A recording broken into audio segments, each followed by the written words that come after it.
Welcome to the channel.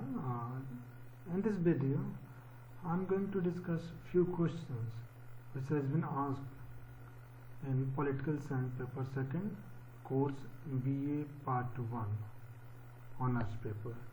So I will discuss around 10 questions in this video lecture. तो जो पहला प्रश्न है, who of the following is the author of modern constitution? निम्नलिखित में से कौन मॉडर्न कॉन्स्टिट्यूशन का लेखक है? आप इस सवाल को पढ़ें और समझें, और इसमें दिए गए ऑप्शंस जैसा कि पहला Lord Bryce, B K C Wheare, C C F Strong, D none of the above. इसको पढ़ें और समझकर इसका उत्तर कमेंट बॉक्स में लिख सकते हैं। ये डायरेक्ट सवाल है, इसलिए इसमें कोई एक ऑथर है जो किसी बुक को लिखा। तो इसका करेक्ट आंसर होगा B K C Wheare. K C Wheare ने मॉडर्न कॉन्स्टिट्यूशन बुक को ऑथर किया है। अगला सवाल, ये भी डायरेक्ट सवाल है और ये जो आपका पेपर 2nd है ऑनर्स का कॉम्परेटिव पॉलिटिक्स का, सबसे इम्पोर्टेंट कॉन्सेप्ट है। Who presented the structural functional approach in political science? राजनीति विज्ञान में संरचनात्मक कार्यात्मक दृष्टिकोण किसने प्रस्तुत किया? A David Easton, B Almond and Powell, C Adam Smith, D Radcliffe. इसका जवाब आप कमेंट बॉक्स में लिख सकते हैं। इसका सही जवाब है B Almond and Powell. Almond and Powell developing world से रिलेटेड पॉलिटिकल सिस्टम के बारे में बताते हैं। उसी में उन्होंने अपना एक स्ट्रक्चरल फंक्शनल अप्रोच को डिस्क्राइब किया है। तो इस प्रकार ये बहुत इंपॉर्टेंट कॉन्सेप्ट है कॉम्परेटिव पॉलिटिक्स में, जहां स्ट्रक्चरल फंक्शनलिज्म अप्रोच को आमन एंड पॉवेल डिस्कस किया है। अगले सवाल की तरफ बढ़ते हैं। तीसरा सवाल है, the concept of political culture is given by. राजनीतिक संस्कृति की अवधारणा निम्नलिखित में से किसके द्वारा दी गई है? ऑप्शन ए आमन and Powell, B Coleman, C David Easton, D Lucian Pye. इसका करेक्ट आंसर है आमन एंड पॉवेल। अगेन आमन एंड पॉवेल बहुत इंपॉर्टेंट हैं, इसको पढ़ा जाना जरूरी है क्योंकि पॉलिटिकल कल्चर का जो कॉन्सेप्ट है उन्होंने ही दिया है। अब अगले सवाल की तरफ मूव करते हैं। Now the next question is, who of the following is the author of the ruling class? निम्नलिखित में से कौन रूलिंग क्लास का लेखक है? ए लॉस्टबेल, बी मिल्स, सी मॉस्का, डी पैरेटो। अगेन ये जो सवाल है डायरेक्ट है, ऑथर किस बुक को लिखा उससे है। तो इसका सही जवाब है सी मॉस्का। मॉस्का ने द रूलिंग क्लास नाम का बुक लिखा, जिसमें रूलिंग क्लास कौन होगा उसके बारे में बताया है। मतलब ये बताता है कि रूलिंग क्लास प्रैक्टिकली इलीट होता है, अभिजन वर्ग से होता है, और इससे जुड़ी अवधारणाएं इसमें बताया है कि कौन रूलर होगा किसी सोसाइटी में, किसी पॉलिटिकल सिस्टम में। अब अगले सवाल की तरफ बढ़ते हैं। 5वां सवाल, which of the following is not the function of government as per structural functional approach? निम्नलिखित में से कौन सा सरकार का कार्य संरचनात्मक कार्यात्मक दृष्टिकोण के अनुसार नहीं है? फिर ये सवाल आपका वो आमन एंड पॉवेल के द्वारा जो अप्रोच दिया गया उसी पे आधारित है। तो ए रूल एप्लीकेशन नियम अनुप्रयोग, बी रूल मेकिंग नियम निर्माण, सी इंटरेस्ट आर्टिकुलेशन हित स्पष्टीकरण, डी रूल एडजुडिकेशन नियम आदि निर्णयन। इस सवाल का जवाब दें, बहुत इंपॉर्टेंट सवाल है ये कॉन्सेप्चुअल पॉइंट ऑफ व्यू से। इसका सही जवाब होगा सी हित स्पष्टीकरण, मतलब इंटरेस्ट आर्टिकुलेशन। एक्चुअली ये जो आमन एंड पॉवेल हैं, जिस पॉलिटिकल सिस्टम की बात करते हैं उस पॉलिटिकल सिस्टम में कुछ स्ट्रक्चर के बारे में बताते हैं, कुछ संरचना के बारे में बताते हैं, उस संरचना के कुछ निश्चित कार्य होते हैं उसके बारे में बताते हैं, और उसमें जो सरकार जिसको वो बताते हैं उसके 3 मतलब कार्य हैं, 3 फंक्शन, देयर आर 3 फंक्शंस। सबसे पहले अगर देखा जाए तो रूल मेकिंग मतलब नियम बनाना, जैसा कि अब संसद है तो संसद क्या करता है, नियम को बनाता है ना, रूल मेकिंग करता है as a legislature. As a विधायिका, एक विधायिका का काम क्या, नियम का निर्माण, जैसे कि भारत में संसद, फिर उसका रूल को अप्लाई करना, रूल एप्लीकेशन, जैसे कार्यपालिका रूल को अप्लाई करता है, फिर अगर कोई विरोधाभास उत्पन्न होता है तो उसका निपटारा, उसका एडजुडिकेशन, रूल एडजुडिकेशन न्यायालय करता है, जैसे सुप्रीम कोर्ट, वो अपना जजमेंट देता है अगर कोई भी नियम संविधान के हिसाब से नहीं है, रूल ऑफ द लैंड के हिसाब से नहीं है। तो इस प्रकार जो सरकार का 3 कार्य, rule making, rule making parliament के द्वारा, रूल एप्लीकेशन एग्जीक्यूटिव मतलब मिनिस्टर और उनके ऑफिसर्स के द्वारा, और रूल एडजुडिकेशन सुप्रीम कोर्ट के द्वारा मतलब न्यायालय के द्वारा। इस प्रकार इंटरेस्ट आर्टिकुलेशन सरकार के कार्य नहीं है। अगला सवाल, which of the following is not the element और एजेंट ऑफ पॉलिटिकल सोशलाइजेशन, निम्नलिखित में से कौन राजनीतिक सामाजिकरण, राजनीतिक सामाजिकरण का एजेंट नहीं, यहाँ गलत हो गया है, राजनीतिक सामाजिकरण होगा। तो ए पॉलिटिकल पार्टी, बी फैमिली, सी रिलीजन, डी मर्डर। अब इस सवाल को ढंग से समझें और बताएं। उसका आंसर होगा डी मर्डर। प्रैक्टिकली इस सवाल में ये पूछा जा रहा है कि राजनीतिक समाजीकरण में किनकी भूमिका है। तो राजनीतिक पार्टी का है, सबसे पहले किसी भी व्यक्ति का जो राजनीतिक समाजीकरण होता है, पॉलिटिकल सोशलाइजेशन होता है, वो घर से शुरू होता है। फिर ऑब्वियस है, कोई घर है तो कोई समाज का हिस्सा है, और उस फैमिली का कोई रिलीजन होगा, तो फिर रिलीजन भी पॉलिटिकल सोशलाइजेशन में अहम रोल निभाता है। उसके अलावा पॉलिटिकल पार्टी, एक पार्टिकुलर आइडियोलॉजी की party, rightist, leftist, उस आइडियोलॉजी की पार्टी पॉलिटिकल सोशलाइजेशन में अपना रोल एक एजेंट के रूप में अपना रोल निभाता है। तो इस प्रकार डी जो मर्डर है उसका पॉलिटिकल सोशलाइजेशन से कोई लेना देना नहीं है। तो इस प्रकार डी करेक्ट आंसर होगा। अब अगला सवाल की तरफ मूव करते हैं। Which of the following is not matched correctly, निम्नलिखित में से कौन सुमेलित नहीं है।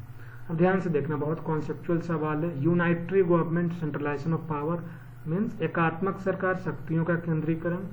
बी संघीय सरकार, शक्तियों का वितरण means federal government, distribution of powers. C presidential government, collective responsibility means अध्यक्षात्मक सरकार और सामूहिक जिम्मेदारी। D parliamentary government, nominal and real two heads of government. संसदीय सरकार नाम मात्र और वास्तविक सरकार के 2 प्रमुख। इस सवाल को पढ़िए और इसका सही जवाब दीजिए। कौन सा इसमें करेक्टली मैच नहीं है। इसका सही आंसर सी होगा। अब इसको मैं थोड़ा समझाता हूं आपको।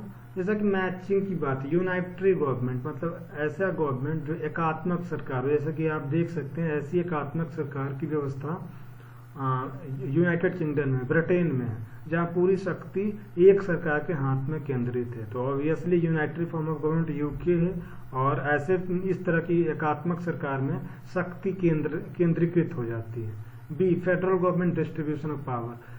अगर कोई भी सरकार, अगर कोई भी पॉलिटिकल सिस्टम, राजनीतिक व्यवस्था में संघीय ढांचा होगा, तो संघीय ढांचा होता है तो वहाँ मतलब केंद्र सरकार और राज्य सरकार मतलब सेंट्रल गवर्नमेंट और स्टेट गवर्नमेंट के शक्तियों का बंटवारा होता है। तो इस प्रकार बी भी सही है कि अगर संघात्मक सरकार होगा तो शक्ति का बंटवारा हो जाता है, और वहाँ केंद्र और राज्य की भी शक्तियों का क्लियर कट शक्तियों का बंटवारा होता है। सी प्रेसिडेंशियल गवर्नमेंट, कलेक्टिव रिस्पॉन्सिबिलिटी, अध्यक्षात्मक सरकार और सामूहिक उत्तरदायित्व। ये गलत है, क्योंकि प्रेसिडेंशियल गवर्नमेंट जैसे कि आप अमेरिका में देखते हैं तो वहाँ कलेक्टिव रिस्पॉन्सिबिलिटी नहीं है।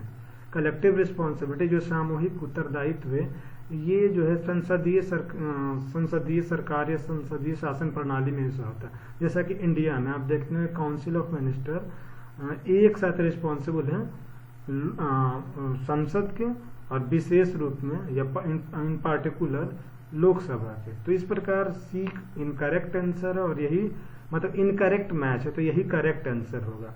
और डी आते हैं parliamentary government, nominal and real two heads of government. जैसा देखिए भारत में क्या है, आप देख लीजिए संसदीय शासन व्यवस्था या संसदीय शासन प्रणाली है। तो यहाँ देख लीजिए नॉमिनल हेड प्रेसिडेंट है रामनाथ कोविंद, रियल हेड है प्राइम मिनिस्टर नरेंद्र मोदी।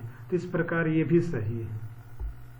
अगला सवाल है which of the following is correctly matched या मैच्ड करेक्टली, इनमें कौन सुमेलित है। ए फ्लेक्सिबल कॉन्स्टिट्यूशन फ्रांस, लचीला संविधान फ्रांस। बी नॉन रिटन या अनरिटन कॉन्स्टिट्यूशन इंडिया, अलिखित संविधान भारत। सी रिटन कॉन्स्टिट्यूशन ब्रिटेन, लिखित संविधान Britain. D rigid constitution USA, कठोर संविधान USA, United states of America. बताइए इसमें सही जवाब क्या होगा? इसका सही जवाब है ए, फ्लेक्सिबल कॉन्स्टिट्यूशन फ्रांस, लचीला संविधान फ्रांस। ये सही नहीं है। क्यों? देख लीजिए। सबसे पहले शुरू करते हैं, उसके आगे बढ़ते हैं। नॉन रिटन कॉन्स्टिट्यूशन, इंडिया में आपको सबको पता है कि बहुत बड़ा संविधान है, सबसे लंबा संविधान है, सबसे बड़ी, मतलब इंडिया में रिटन कॉन्स्टिट्यूशन इस प्रकार बी तो नहीं होगा, बी इनकरेक्ट है। सी पे अब आते हैं। सी पे है रिटन कॉन्स्टिट्यूशन ब्रिटेन, ब्रिटेन का संविधान लिखित नहीं है, अलिखित संविधान। फिर सी करेक्टली मैच नहीं है। डी रिजिड कॉन्स्टिट्यूशन यूएसए, इसका सही जवाब डी होगा। गलती से ये हो गया क्योंकि यहाँ पूछा जा रहा है कौन करेक्टली मैच्ड है, तो ऑब्वियसली फ्लेक्सिबल कॉन्स्टिट्यूशन फ्रांस का है, करेक्ट है। सॉरी, ये मतलब इनकरेक्ट है।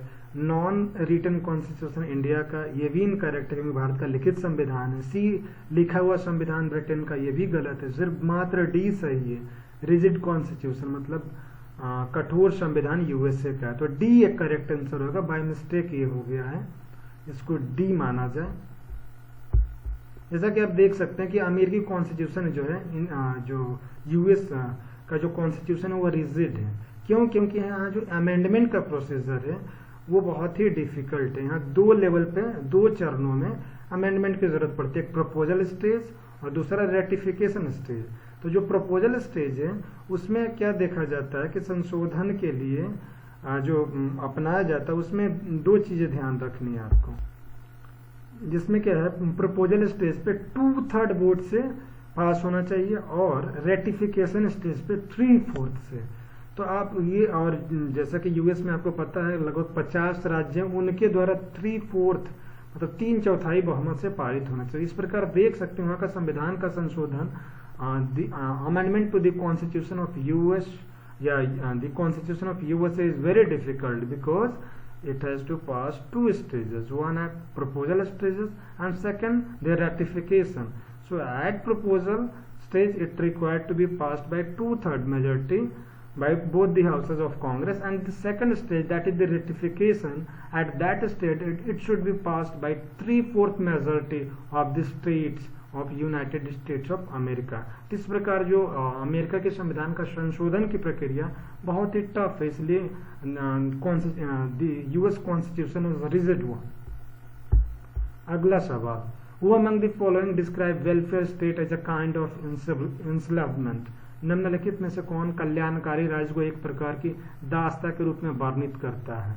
A Karl Popper, B F A. Hayek, C Robert Nozick, D Milton Friedman.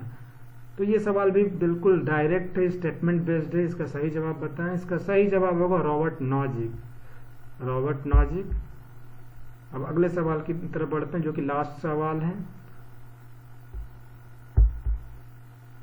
Who among the following defines the political socialization as a process by which political cultures are maintained and changed? निम्नलिखित में से कौन राजनीतिक समाजीकरण को एक प्रक्रिया के रूप में परिभाषित करता है जिसके द्वारा राजनीतिक संस्कृति को बनाए रखा जाता है और बदल दिया जाता है? ये किसका कथन है? Who said this? A. Armand and Verba, B. Bogart, C. Gillen and Gillen, D. A.W. Green। इसका सही जवाब होगा ए आमन and Verba, Aman and Verba. इस प्रकार आपने देखा कि ये जो पेपर सेकंड है इसमें सवाल कुछ स्ट्रेट फॉरवर्ड है, जिसमें ज्यादातर सवाल बुक एंड ऑथर से है, कुछ स्टेटमेंट से और कुछ कॉन्सेप्चुअल है। तो इस प्रकार ये बहुत इंपॉर्टेंट सवाल थे जो पूछे गए थे। Okay, thank you for watching.